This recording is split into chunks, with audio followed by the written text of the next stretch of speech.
Bonjour à tous et bienvenue à la soutenance de ma thèse qui s'intitule Monitoring spatial et déterminisme environnemental du dépérissement des résineux tempérés français. Cette thèse a été encadrée par Jean-Claude Gégou et Christian Piédalu au sein de l'UMR Silva AgroParisTech et a été financée par l'ADEME et la région Grand Est. Donc tout d'abord, je vais introduire les concepts et les définitions clés qui vont me permettre de formuler les objectifs de notre travail. Les écosystèmes forestiers couvrent environ un tiers des terres émergées à l'échelle mondiale et remplissent de nombreux services écosystémiques tels que la régulation du climat, le stockage de carbone ou la production de bois. Or, ces écosystèmes font face à une augmentation de la mortalité qui est observée depuis quelques décennies, qui touche à la fois l'ensemble des biomes et de nombreuses essences, ce n'est donc pas un cas isolé. Mais quelle est la définition donc, du dépérissement et de la mortalité et quels sont les facteurs et les processus en jeu? Donc le dépérissement, c'est un processus qui va faire intervenir une succession de facteurs qui vont amener à la détérioration progressive de l'état sanitaire de l'individu et mener le plus souvent à sa mort.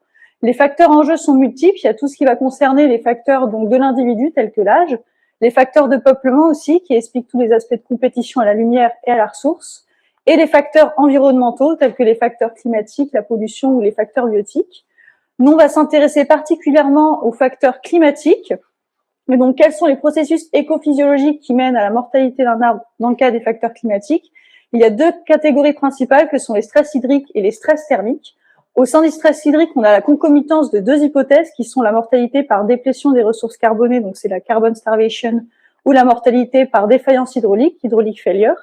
Donc, dans le premier cas, l'augmentation de l'évapotranspiration va entraîner une fermeture des stomates et donc une baisse de productivité de la photosynthèse. Donc, la mort de l'individu, elle est entraînée par une non-satisfaction de ses ressources en besoins carbonés. Dans le second cas, donc dans le cas de la défaillance hydraulique, l'augmentation de l'évapotranspiration et la diminution du contenu en eau du sol, ça va entraîner donc une augmentation des tensions dans les colonnes du xylème, dans les vaisseaux du xylème, et entraîner donc des phénomènes de cavitation, ce qui entraîne donc la mortalité de l'individu. Donc ces stress, la prédominance d'une ou l'autre de ces hypothèses, ça dépend de la durée et l'intensité du stress et ça peut être influencé par d'autres facteurs tels que les facteurs biotiques. L'autre catégorie qui concerne donc les stress thermiques, ces derniers peuvent advenir donc seuls ou venir amplifier la réponse au stress hydrique. Donc on a les stress thermiques de chaud, donc les processus physiologiques tels que la transpiration, la photosynthèse fonctionne dans des optimums de température. Par exemple, pour la photosynthèse en milieu tempéré, on est entre 20 et 30 degrés. Passer un certain seuil, on a une détérioration donc du fonctionnement de ces processus qui peuvent amener à la mortalité donc des individus.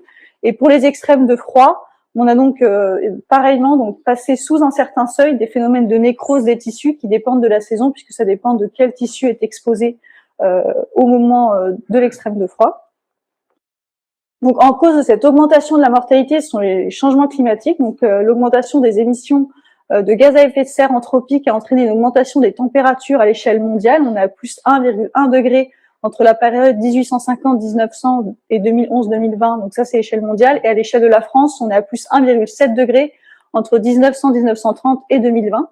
Donc, cette augmentation des températures globales, elle traduit aussi une disparité suivant les extrêmes. Vous avez ici l'évolution à la fois globale, mais aussi des températures les plus froides et des températures les plus chaudes à l'échelle mondiale. On voit ici qu'à l'échelle mondiale, les températures les plus froides se réchauffent plus vite que les températures les plus chaudes, ici en violet. À l'échelle de la France, on observe l'inverse. Un des facteurs climatiques importants à prendre en compte dans les études de mortalité, ce sont les événements climatiques extrêmes. Nous, on va s'intéresser particulièrement aux sécheresses extrêmes de chaud et extrêmes de froid qui reprennent les processus écophysiologiques menant à la mortalité dans le cas des facteurs climatiques développés plus haut. Donc la sécheresse qui est de loin le plus étudiée, il y a de nombreux cas documentés de mortalité suite à des événements de sécheresse. L'exemple très connu de la sécheresse de 2003 qui a entraîné en Europe une augmentation des taux de mortalité observables sur le réseau européen ICP Forest, donc de multiplication par 2,5 pour les feuillus, donc c'est la courbe du bas en bleu, et 6,5 pour les résineux, c'est vous voyez le pic en vert juste au-dessus. On a également les extrêmes de chaud, donc qui peuvent venir amplifier donc la réponse à la sécheresse, mais aussi advenir seuls. On a des cas documentés, par exemple, de pertes foliaires et de mortalité ici aux États-Unis avec des températures extrêmes qui ont atteint 40-45 degrés. Et enfin, les extrêmes de froid qui, contrairement aux deux premiers, tendent à diminuer dans le temps. On a pareillement des cas documentés donc de défoliation et de mortalité là sur des pineraies en Espagne avec des températures minimales qui ont atteint les moins 21 degrés. Ces effets, donc, ils peuvent être à la fois directs et à la fois indirects en interagissant avec d'autres facteurs qui viennent amplifier la réponse à la mortalité. Donc, par exemple, on a les incendies qui amplifient donc la réponse à la sécheresse et les pathogènes dont le cycle de vie est très contrôlé par les températures. Et donc, les extrêmes de chaud ou de froid vont venir donc influencer leur dynamique et donc leur impact sur la mortalité forestière. Donc, ce type d'événement, donc d'extrême climatique, il est assez bien pris en compte dans les études qui s'intéressent à l'impact climatique sur les processus physiologiques, mais assez peu pris en compte dans les études d'évaluation de la mortalité à large échelle. Donc, maintenant qu'on s'est intéressé donc à définir le dépérissement et les facteurs mis en jeu, on va détailler la problématique de la quantification du dépérissement. Donc, historiquement, le dépérissement a été évalué via des approches de terrain, avec la réalisation de placettes, pour lesquelles donc on a une caractérisation du peuplement et de l'état sanitaire qui est assez fine. Les limites, par contre, de ces approches, c'est qu'on a un impact de la gestion forestière. Par exemple, lorsqu'on arrive sur le terrain et que l'arbre est coupé, on ne connaît pas la cause de cette coupe, si c'est sanitaire ou non. Et l'information, elle reste ponctuelle à la fois dans l'espace, puisque la surface échantillonnée reste assez faible au regard de la surface totale couverte par la forêt, et dans le temps, puisqu'on a la donnée à un instant T, mais on ne l'a pas à quelques semaines ou quelques jours plus tard. Donc, en appui de ces approches, des méthodes d'évaluation de la mortalité et du dépérissement ont été développées à partir d'outils de télédétection, mais elles nécessitent une calibration au préalable avec les données de terrain. Donc, contrairement à l'approche terrain, donc les avantages sont qu'on a des larges emprises qui sont couvertes et l'information elle est continue dans le temps et l'espace. Les limites restent qu'on a une vision partielle des peuplements. Par exemple, pour la plupart des outils qui sont développés, on a une vision uniquement de la canopée et pas du sous-étage, donc l'information reste partielle, d'où la nécessité de la combiner avec une information plus complète dont on a accès sur le terrain. Et on n'a pas une information directe sur la mortalité ou le dépérissement, on a une information sur un signal qu'il faut ensuite traduire en dépérissement, donc développer des modèles pour passer de l'un à l'autre, et donc il y a des incertitudes qui sont liées à ces modèles. Donc, je vais détailler succinctement les deux approches. Donc, déjà, l'approche terrain, pour lesquelles donc on a un panel d'informations assez important qui sont disponibles à la fois donc sur l'état sanitaire, sur le peuplement ou sur la station. Les deux types de placettes qu'on peut distinguer, c'est les placettes permanentes et les placettes temporaires. Le plus grand réseau de placettes permanentes à l'échelle nationale, c'est celui de l'ICP Forest, qui représente environ 550 placettes à l'échelle de la France, et qui du coup sont des placettes qui sont judicieuses pour faire des suivis temporels. On a également des placettes dites temporaires. Donc là, le plus gros réseau qui existe, c'est celui de l'inventaire forestier national, pour lequel environ 7000 placettes sont inventoriées par an. Vous avez ici l'exemple de la distribution d'une campagne. Et d'autres dispositifs, cette fois-ci plus ponctuels, à l'origine souvent d'organismes de gestion ou d'organismes de recherche, et qui ciblent en particulier une problématique sanitaire dans un endroit donné. La télédétection ensuite, donc un rapide rappel physique du fonctionnement de la télédétection. On a une source d'énergie qui va venir émettre un signal, qui va être intercepté par la canopée et qui va être renvoyé, donc dont une partie va être renvoyée donc vers un capteur. Le choix du capteur, il est vraiment crucial suivant l'objectif auquel on veut répondre. Les caractéristiques qui sont importantes à prendre en compte, c'est la résolution spatiale, c'est-à-dire sur quel grain est-ce qu'on va obtenir une information. Le temps de revisite, donc tous les combien est-ce qu'on va pouvoir renouveler notre image du peuplement. Les dates, c'est-à-dire les dates de mise en route donc du capteur, donc c'est de quelle profondeur temporelle on dispose pour étudier la variation du signal. Et le nombre et la position des bandes spectrales sur le spectre électromagnétique. Vous voyez ici donc qui est découpé suivant les différents domaines qui sont reliés aux propriétés de la végétation, donc l'optique, le thermique et le radar avec leur longueur d'onde correspondante. Et chaque domaine va être relié donc à des propriétés. Donc par exemple dans l'optique, on a des bandes spectrales qui vont venir permettre une évaluation indirecte des pigments, de la chlorophylle, de la teneur en eau. Le radar, ça va être aussi la structure et la hauteur. Et donc suivant la position des bandes de notre capteur dans ces différents domaines, ça permet d'avoir une information la plus riche possible, indirecte sur ces propriétés de la végétation. La plupart des études qui étudient la mortalité ou le dépérissement à travers ces outils de télédétection utilisent des satellites multispectraux. Donc satellite, ça permet de revenir rapidement au même endroit et donc d'avoir un suivi quasiment en temps réel, et multispectral qui permet d'avoir donc différentes bandes spectrales et donc de pouvoir approcher, donc évaluer différentes propriétés de la végétation. Une rapide chronologie des études, enfin des analyses du signal. Donc en 1972, on a eu le lancement du premier satellite de surveillance ressources terrestres et la mise en gratuité progressive donc des archives ou des images de deux satellites multispectraux connus qui sont Landsat et Sentinel-2 ont amené à l'essor des séries temporelles. Donc en fait, historiquement, quand on cherchait à évaluer l'état de la végétation, on disposait d'une unique image. Et puis au fur et à mesure de la mise à disposition progressive de ces images, on est arrivé à les séries temporelles actuelles. Donc le but est vraiment d'avoir une série la plus garnie possible pour pouvoir évaluer le plus finement possible le signal et ses variations et pouvoir détecter des changements de comportement, ici symbolisés par la flèche rouge. Pour passer ensuite de ce changement de comportement à qu'est-ce que ça veut dire sur le sol, sur l'état de ma végétation, il y a des modèles qui ont été donc développés, à la base plus pour des perturbations fortes, mais certains commencent à se développer donc et à s'appliquer sur des perturbations plus faibles comme le dépérissement.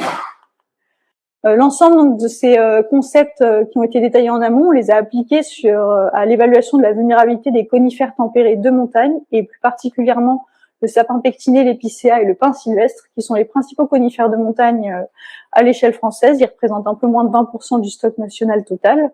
Et par ailleurs, ce sont aussi ceux avec les plus forts taux de dépérissement à l'échelle de l'Europe et de la France, comme le montre ce graphique de répartition du volume de bois mort sur pied. Ils sont vraiment donc à la confrérie entre des enjeux de production et des enjeux de maintien des essences face à la vulnérabilité au changement climatique. Donc l'objectif de notre thèse, l'objectif global, ça va être d'approfondir les connaissances concernant la détection du dépérissement et la compréhension des facteurs qui leur sont liés. Notre travail s'est découpé en 3 volets. Les 2 premiers se sont intéressés à l'optimisation de la détection du dépérissement en mettant en lien des données satellites avec des placés de terrain. Et le dernier volet s'est intéressé, lui, à l'évaluation des effets des extrêmes climatiques dans la mortalité en mettant donc en lien des placés de terrain et des données climatiques. Je vais donc détailler maintenant brièvement les données, puisqu'il y en a beaucoup qui sont, et leur traitement, il y en a beaucoup qui sont en commun entre les chapitres, mais leur traitement diffère suivant l'objectif auquel on a souhaité répondre. Pour rappel, donc les 2 premiers volets qui se sont attachés à étudier donc le dépérissement avec des placés de terrain et des données satellites ont été extraits sur la zone d'emprise qui correspond globalement aux zones montagneuses françaises. Vous voyez les zones Gréco ici en vert et qui recoupaient donc le découpage de notre outil de télédétection qu'on a choisi. Et pour le dernier volet, donc là on a étendu le gradient pour récupérer des extrêmes climatiques et donc on a étendu à la zone métropolitaine globale. Donc les placés de terrain, sur les placés de terrain, on disposait d'une notation de dépérissement qui suit le protocole dépéris, qui est la référence nationale, qui est mis en place par le département de santé des forêts. Donc ce protocole, il se découpe en 3 parties. La première, c'est la définition du houppier dit fonctionnel, c'est-à-dire hors compétition, que vous voyez ici en vert, sur lequel sont évaluées donc 2 métriques de dépérissement, la mortalité de branches et le manque d'aiguilles pour les résineux, qui sont donc évaluées en classe qui suit le tableau ci-dessous, ce qui permet en fait de calculer une note à la fois à l'échelle de l'arbre, en fonction de sa combinaison de ces 2 notes élémentaires, et également à l'échelle de la placette, en calculant par exemple un taux de dépérissement qui serait fonction à la fois des notes individuelles, pondérées par la surface terrière de chaque individu, en partant du principe que plus l'individu prend de la place quelque part sur la placette, plus il va contribuer à la note sanitaire totale de cette dernière. Donc les placettes qu'on a utilisées, elles ont été relevées entre 2018 et 2024, et suivant le volet d'études, on est sur des effectifs entre 1100 et 1700 puisqu'on n'a pas appliqué les mêmes filtres. La plupart de notre jeu de données provient de l'inventaire forestier national systématique donc de l'IGN, pour lequel vous voyez ici la répartition du nombre de placettes en fonction du taux de dépérissement de l'essence étudiée. Donc on voit très clairement que le fait qu'on ait soit un plan d'échantillonnage systématique, ça fait qu'on a des gaps qui sont pas remplis sur le gradient de dépérissement. C'est pour ça qu'on a fait un inventaire qu'on a inventorié les autres réseaux sur lesquels on pouvait obtenir des placettes complémentaires dépérissantes, donc des réseaux qui en particulier s'attachaient au suivi du dépérissement de telle ou telle essence, ce qui nous a permis donc de rajouter ces placettes que vous voyez ici en rouge uniquement sur l'encart des dépérissantes. J'ai écarté du graphique les scènes. Donc c'est pour vous montrer qu'on a réussi partiellement à résoudre notre problème, puisqu'on a toujours, même en rajoutant ces placettes complémentaires, on a toujours des gradients qui sont assez peu représentés. Et quand on regarde en distinguant par exemple entre les purs et les mélanges, on voit ici donc les purs étant le vert le plus sombre. On voit ici qu'en fait le taux de dépérissement des purs, il est globalement plus fort que celui des mélanges, donc cette hétérogénéité de répartition de placettes, elle est encore plus forte suivant le type de peuplement étudié. Ensuite, au niveau du traitement donc de ces bases de données de terrain, pour les deux premiers volets donc qui se sont attachés à la détection du dépérissement avec les images satellites, on était à l'échelle de la placette en peuplement pur et en mélange, et on a intégré donc les notes sanitaires élémentaires, mortalité de branche, manque d'aiguille de l'étage dominant codominant pour calculer un taux de dépérissement de l'étage dominant codominant. Alors que pour le dernier volet qui s'intéressait à l'effet des extrêmes climatiques, on était cette fois-ci à l'échelle de l'individu en peuplement pur, et on s'est intéressé à la mortalité donc des dominants et des dominés. Les filtres ont été appliqués, ont été également différents. Par exemple, le fait d'utiliser des données de télédétection pour les deux premiers volets, ça a fait qu'on a été plus restrictif sur les coupes, la présence de coupes ou la présence de lisières pour éviter d'amener du bruit dans le signal. Donc, en deuxième partie, donc les données satellites qu'on a utilisées, donc elles proviennent du satellite Sentinel-2 pour lequel on a téléchargé les images disponibles entre décembre 2015 et octobre 2024. Donc Sentinel-2, pour rappel, il y a une fréquence un temps de revisite d'environ 5 jours théorique et une résolution spatiale 10 mètres. On a choisi ce satellite-là puisqu'il avait démontré de bonnes performances dans le suivi de la mortalité d'au moins une de nos essences forestières. Et on a appliqué un filtre nuage pour quand même limiter la volumétrie du nombre de données. On a extrait donc à la fois les 10 bandes spectrales reliées aux propriétés de la végétation, vous voyez ici réparties avec leur longueur d'onde correspondante sur le spectre optique, et on a calculé 8 indices de végétation suite à une analyse préliminaire où on a étudié la pertinence de pas mal d'indices de végétation pour suivre le dépérissement de nos essences. Donc, comme j'ai dit précédemment en introduction, les capteurs, donc les satellites, donnent une information sur le signal et pas une information sur la mortalité. Donc, il faut traduire une modification du signal en modification de l'état sanitaire sur place. Donc, nous, on a choisi donc d'utiliser la méthode FORDED, qu'on a légèrement modifiée, qui a été développée par l'UMR-TETIS à Montpellier, et qui était une des seules méthodes appliquées au dépérissement et en plus au dépérissement d'une de nos essences.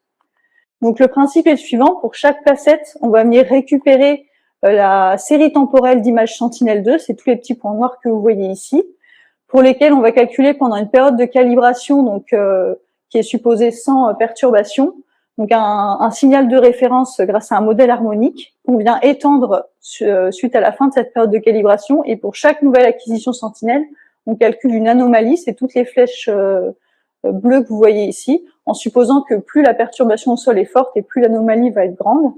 On va prospecter donc ces anomalies sur différents pas de temps, en se demandant sur combien de pas de temps est-ce qu'il faut qu'on remonte pour avoir vraiment intégrer donc une perturbation le plus finement possible. Donc c'est ce qu'on avait appelé les périodes d'intégration, ici symbolisées en orange.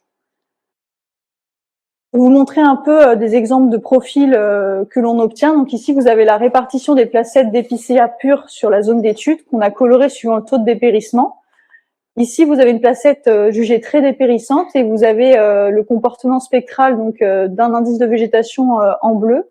Il faut regarder entre les deux barres verticales qui correspondent à la fin de la période de calibration et à la date de réalisation du relevé. Et on voit qu'on a des anomalies, donc des écarts par rapport à la courbe qui sont assez importants quand on compare par exemple avec une placette plus intermédiaire. Vous avez pareillement donc quelques écarts, mais qui restent beaucoup plus limités que ceux qu'on observe sur des placettes très dépérissantes. Et par exemple un profil de placette saine, où là la déviation elle est assez minime entre l'acquisition et donc le profil harmonique de calibration. Maintenant, les données climatiques qui ont été utilisées cette fois-ci uniquement pour le dernier volet sur l'évaluation des effets des extrêmes climatiques, ils proviennent du modèle climatique horaire Safran à résolution 8 km pour lequel on a calculé 21 indices climatiques journaliers, donc 5 de chaud, 7 de froid et 9 de sec, qu'on a décliné par saison et qu'on a intégré sur 2, 5 et 10 ans avant le relevé pour tester des effets d'accumulation. Donc, par exemple, un relevé qui a été réalisé en 2022, on est venu regarder les valeurs de ces extrêmes 2 ans avant, 5 ans avant ou 10 ans avant. Donc, ces extrêmes, ils sont assez variés, ils reflètent des stress d'intensité, de fréquence et de durée d'extrêmes climatiques. Je vais donc détailler maintenant les résultats de nos 3 volets successivement, commençant par le premier, qui s'intéressait à l'optimisation de la détection et dépérissement par essence.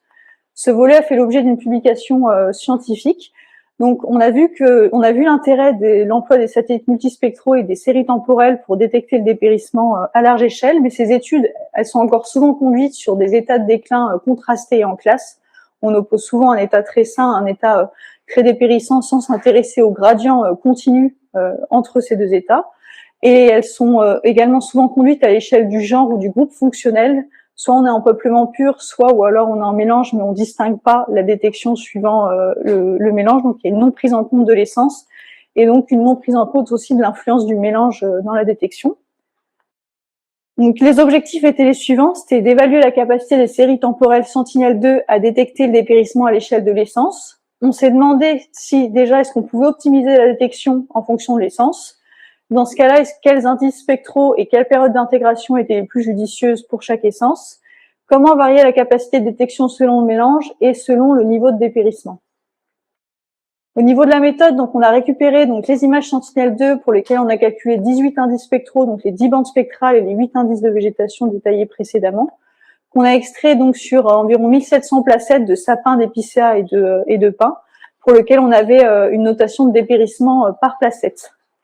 On a appliqué donc la chaîne de traitement Forden modifiée que j'ai expliqué précédemment. Donc on a regardé les anomalies spectrales sur des pas de temps allant de 1 mois à 40 mois avant la réalisation du relevé. Et on a relié donc leur capacité à détecter le taux de dépérissement via un modèle linéaire en calculant des métriques de performance comme le R². Donc les résultats, les voici. Donc ici, vous avez en abscisse la période d'intégration et en ordonnée la performance du modèle en peuplement pur pour chaque indice de végétation. C'est tous les petits points de couleur que vous voyez pour les 3 essences.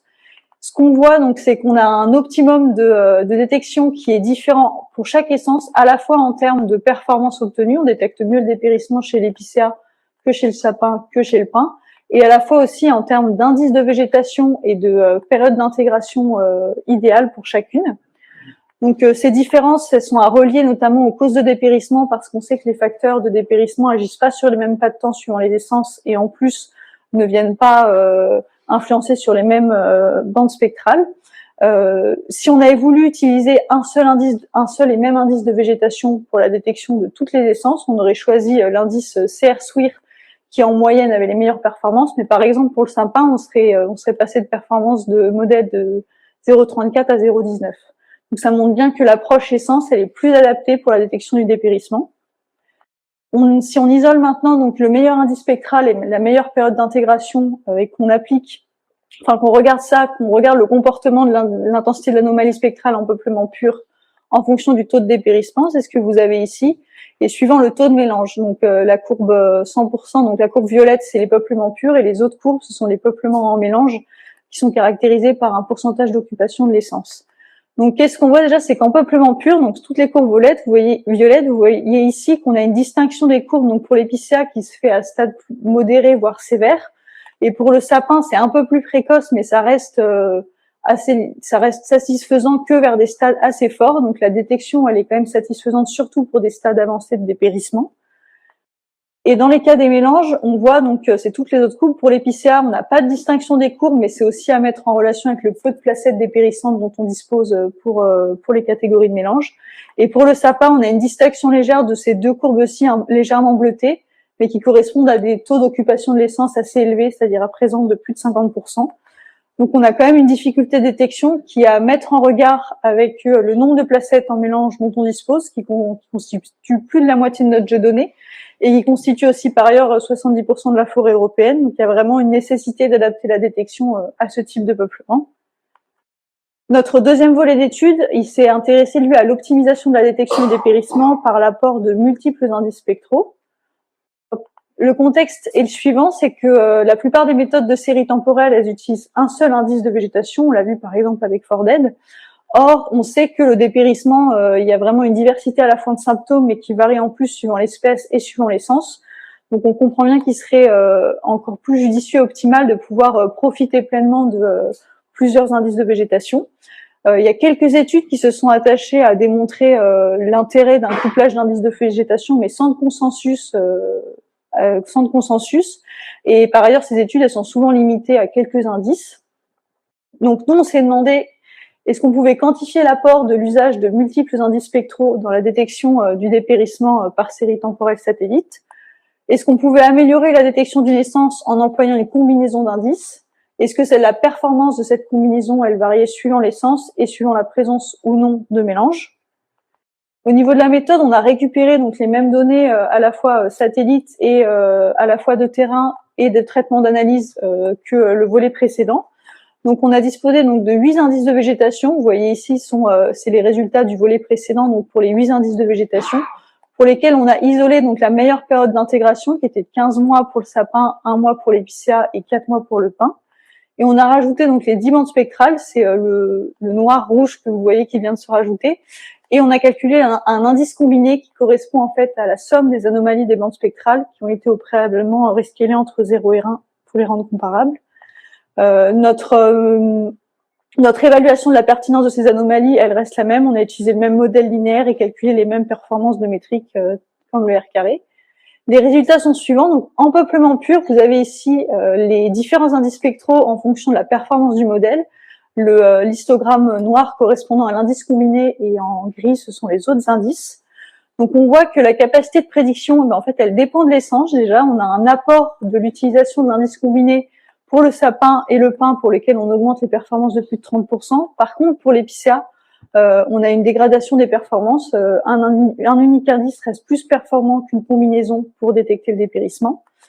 Ces différences entre espèces, on peut aussi les relier aux causes de dépérissement qui sont plus variées pour le sapin et le pin que pour l'épicéa, et donc forcément peut-être plus facilement approchables par l'utilisation de plusieurs indices plutôt que d'un seul. Donc, en peuplement pur, l'amélioration de la détection par l'emploi de multiples indices, en fait, elle dépend de l'essence. Par contre, en peuplement mélangé, donc ici, c'est les mêmes résultats, mais avec les peuplements mélangés, on voit qu'il y a un réel gain de l'emploi de l'indice combiné pour toutes les essences, puisqu'on multiplie les performances par 3 pour le sapin, 5 l'épicéa et 6 le pin sylvestre. L'écart de performance entre l'indice combiné et un indice seul, il est plus important dans les situations de mélange que dans les situations pures. Mais les R carrés globaux restent tout de même un peu inférieurs, enfin bien inférieurs. Donc, en cas de mélange, l'indice combiné, il améliore la détection en peuplement mélangé. Enfin, notre dernier volet d'étude, qui lui s'est intéressé aux effets des événements climatiques extrêmes sur la mortalité, et qui est en train de faire l'objet d'une publication, il est actuellement en review dans une publication scientifique. Donc, l'influence du climat, elle est souvent approchée via des tendances moyennes et assez peu des extrêmes climatiques, malgré le fait qu'on a vu en introduction que dans les études qui s'intéressent à un impact sur les processus physiologiques, c'est vraiment une composante climatique qui a démontré son intérêt. Or, ces ECE, ils ont tendance à augmenter à la fois en termes d'intensité, de fréquence et de durée depuis environ 1950, avec des impacts qui sont à plus ou moins long terme. Les quelques études qui étudient donc ces événements climatiques extrêmes, il y a une disproportion donc, entre les types d'événements climatiques extrêmes étudiés. C'est surtout le sec, assez peu le chaud et le froid. Et en particulier sur les événements de froid, comme ce sont les seuls dont la fréquence tend à diminuer, ils reçoivent moins d'intérêt de la part de la communauté scientifique, même si leur effet a été démontré comme augmentant la mortalité à travers notamment les phénomènes de gel de printemps. Donc notre objectif, ça a été d'évaluer les effets des événements climatiques extrêmes sur la mortalité des principaux conifères tempérés. On s'est demandé quelle était l'importance des extrêmes de chaud, froid et sec sur la mortalité. Est-ce qu'il y avait des différences d'effets à la fois suivant la saison et à la fois suivant l'essence étudiée. Donc, au niveau de la méthode, on a récupéré donc les peuplements purs de sapin et d'épicéa pour lesquels on a éliminé tous les incidents climatiques qui n'étaient pas liés au stress hydrique ou au stress thermique, qui étaient les deux stress climatiques qui nous intéressaient. Et on a calculé 21 variables d'extrêmes climatiques, plus des variables d'arbres, caractéristiques de l'arbre et du peuplement, qui sont des importants prédicteurs de mortalité. Et on est venu modéliser la mortalité de ces deux essences, donc en fonction d'une part fixe qui concerne les caractéristiques d'arbres et du peuplement, que sont l'âge, la compétition, la structure et la gestion, qu'on a approché donc il y a les variables donc de circonférence individuelle, circonférence relative et surface terrière pour la compétition, un indice d'hétérogénéité de Gini pour la structure et la présence de coûts pour la gestion. Et on est venu donc rajouter les variables d'événements climatiques extrêmes. Donc notre modèle il est additif pas à pas ascendant, c'est-à-dire qu'on construit au fur et à mesure en rajoutant les variables d'extrême, en évaluant à chaque fois la pertinence du nouveau modèle par rapport à l'ancien, à travers des indicateurs comme le BIC ou le test d'ANOVA.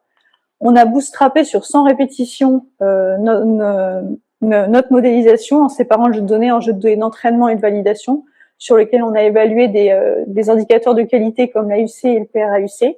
Et enfin, on a quantifié l'importance relative de chaque variable, c'est-à-dire en pourcentage de déviance expliqué dans chaque modèle de chaque variable sur le modèle final. Donc les résultats sont échoués. Ici, vous avez l'importance relative des variables qui ont été regroupées en grands groupes, donc soit si elles appartiennent aux caractéristiques de peuplement, qu'elles caractérisent des extrêmes de froid, chaud ou sec. Déjà, ce qu'on peut voir, donc, c'est que les caractéristiques de peuplement sont des prédicteurs importants de mortalité. Donc ça, c'était attendu au regard de la littérature, puisqu'elles expliquent 30% de la mortalité du sapin et 70% de l'épicéa. Et du coup, les extrêmes climatiques, eux aussi, ont une part importante dans l'explication de la mortalité des deux essences, puisqu'ils expliquent 70% de la mortalité du sapin et 30% de l'épicéa. La sécheresse, ça reste le premier prédicteur de mortalité de l'épicéa. Donc ça aussi, puisqu'il code pour un peu moins de 20% de la mortalité de cette essence. Sa vulnérabilité supérieure par rapport au sapin, c'est aussi un résultat qui était attendu, puisqu'on sait que cette essence est plus vulnérable à la sécheresse que le sapin. Mais ce qui nous a interpellé, c'est la position du box plot bleu que vous voyez ici, qui représente les extrêmes de froid, qui est le premier prédicteur de mortalité pour le sapin, et qui est le deuxième prédicteur de mortalité climatique pour l'épicéa devant le chaud. Et ça, on s'y attendait pas, et c'est ce qu'on est venu prospecter. On est venu regarder comment ces extrêmes de froid, ils influençaient la mortalité. C'est-à-dire si l'augmentation d'un extrême de froid allait entraîner une augmentation de mortalité ou une diminution de mortalité. Donc, c'est ce que vous voyez ici. Donc, vous avez l'importance relative de chaque variable d'extrême de froid qui ont été séparées suivant leur période de calcul, donc la saison, et qu'elles représentent plutôt une fréquence, une intensité ou une durée d'un stress pour nos deux essences. Si la variable donc entraîne une augmentation de la mortalité, c'est ce qui est codé en rouge, et si ça entraîne une diminution de la mortalité, c'est ce que vous voyez en bleu. Donc les stress de froid entraînent une augmentation de la mortalité. Donc ça, c'est cette partie-ci. Ça code pour environ 10% de la mortalité du sapin. Et c'est assez cohérent avec la littérature puisqu'on connaît la vulnérabilité de cette essence, notamment aux hivers de froid prolongé. Par contre, ce qui est plus surprenant, c'est tous les histogrammes donc bleus. Donc une augmentation des extrêmes de froid entraîne une diminution cette fois-ci de la mortalité, ce qui représente 23% de la mortalité du sapin, soit 2 fois plus que l'effet qu'on observait sur l'augmentation, et 5% de l'effet d'épicéa, mais soit l'intégralité des effets du froid sur l'épicéa. Donc ça dépend de l'essence et de la saison, puisque par exemple pour le sapin, c'est les froids d'automne qui vont entraîner une diminution de la mortalité, et pour l'épicéa, c'est les froids d'hiver. Et c'est à relier plausiblement aux dynamiques de population d'insectes ravageurs, qui sont des importants prédicteurs de mortalité de ces deux essences. Par exemple, pour le sapin, on sait que les températures extrêmes qui ont été atteintes en automne sont compatibles avec l'empêchement d'une 3e génération de scolytes. Et pour l'épicéa, on sait que les températures en hiver sont compatibles avec des diminutions, voire des mortalités de scolytes aussi. Donc, étant donné que ces ECE de froid vont aller à la baisse, on risque d'arriver à une situation où cet effet régulateur sur les populations d'insectes ravageurs, elle disparaît, et donc il y a une disparition de tous les histogrammes bleus que vous voyez, et qu'on n'a plus qu'un effet d'augmentation de la mortalité. Donc finalement, le froid n'influence pas que négativement la mortalité, contrairement à ce qu'on pouvait penser. Je vais maintenant donc discuter quelques aspects donc de ma présentation et de mon travail, mettre en avant les limites, implications et perspectives de ce dernier.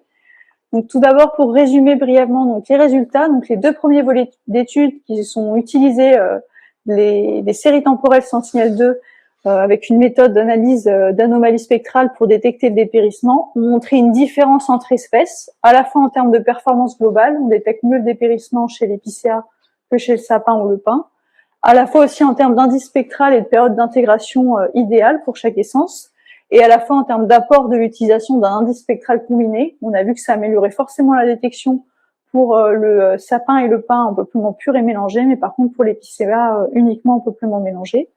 On reste quand même avec une capacité limitée à détecter un gradient de dépérissement continu et en mélange. Et sur notre volet d'études qui concernait l'effet des extrêmes climatiques, on a démontré donc l'importance de ces extrêmes dans la prédiction de la mortalité et en particulier l'importance des extrêmes de froid dont l'effet dépend à la fois de la saison et de l'essence. L'effet bénéfique de ces extrêmes de froid, il est largement majoritaire par rapport à l'effet négatif et il est à mettre en regard avec une possible augmentation de la mortalité future suite à la disparition de ces effets et donc de leur effet régulateur sur les populations d'insectes. Donc le premier aspect que je souhaitais développer et discuter dans ma présentation, c'est l'amélioration de la détection du dépérissement à travers les modèles et les choix de modèles de télédétection. Donc nous, on a utilisé le modèle FORDED légèrement modifié, qui a montré des performances comparables à d'autres modèles qui utilisent ou non des anomalies spectrales. On a démontré également un apport du multi-indice, mais par contre, on a une difficulté qui est de détection toujours en dépérissement précoce. Les principales perspectives qu'on a mises en avant, c'était déjà le développement. Ce qui serait intéressant, ce serait de comparer notre approche par rapport à des modèles type apprentissage machine ou profond qui ont montré des bonnes performances sur des perturbations surtout et qui ont assez peu été appliqués sur du dépérissement, mais il serait intéressant de les développer. Ces modèles sont encore plus friands de jeux de données d'entraînement que nos modèles à nous et on a vu déjà que c'était une des limites du travail, le fait qu'on ait peu de disponibilité de placettes très dépérissantes. Donc il faudrait intégrer plus de données de dépérissement, soit en récupérant des protocoles qui existent déjà comme l'ICP Forest ou Revisite IGN, pour lesquels certaines adaptations de protocoles seraient quand même nécessaires, soit en décidant de suréchantillonner les zones dépérissantes pour pouvoir donc avoir un gradient plus fourni au niveau des placettes dépérissantes. Et enfin, un axe d'amélioration de notre travail, ce serait de travailler non plus à l'échelle de la placette, mais à l'échelle de l'arbre et donc du pixel, puisque lorsque on mélange les pixels entre eux, on peut mélanger des états sanitaires assez contrastés et du coup venir brouiller la variation de notre signal, alors que la donnée spectrale, elle est disponible à une échelle plus fine, donc autant en profiter. Un deuxième aspect, ce serait la prise en compte de l'essence. Donc, c'est vraiment notre résultat majeur de nos deux premiers volets, c'est qu'on a vraiment une différence interespèce qui est forte, à la fois en termes d'indice spectral choisi ou de temporalité du signal, et ce qui amène à une difficulté de détection en mélange. Donc, sur ces aspects, il serait intéressant déjà de positionner l'arbre dépérissant, et du coup, ça rejoint la perspective précédente qui serait de travailler à l'échelle du pixel, puisque ça permettrait donc de cibler donc sur un pixel de Sentinel-2 10 mètres, les aspects de mélange sont quand même plus limités. Et donc on pourrait donc en positionnant les individus savoir précisément quelle essence se trouve à quel endroit. Et pour ça, il faudrait aussi qu'on ait donc l'information à large échelle de la présence d'essence pour pouvoir sur quel pixel pour pouvoir optimiser la détection à cette échelle-là. Donc il faudrait développer des cartographies fines d'essence. À ce jour, les cartographies actuelles, elles sont incomplètes ou pas satisfaisantes. On a une cartographie à l'échelle de l'Europe qui est disponible depuis quelques mois, qui a à la résolution 10 mètres, donc compatible avec l'utilisation de données satellites, mais qui est à l'échelle du genre. À l'échelle de la France, on pourrait la combiner avec les cartographies BD Forêt V2 ou V3 en 2027, mais qui sont à l'échelle des groupes d'espèces. Donc parfois on va pouvoir réussir à identifier, en faisant la différence, identifier certaines essences, mais on risque d'avoir toujours des essences qui restent en mélange et qu'on n'arrive pas à distinguer. Enfin, le dernier aspect que je souhaitais développer, c'était l'amélioration de la compréhension du dépérissement, donc à travers les extrêmes climatiques. Nous, on a testé une variété de CE qui nous a permis de hiérarchiser les effets des ECE3 chauds et secs et de montrer le rôle important du froid, cette fois-ci comme facteur limitant de mortalité.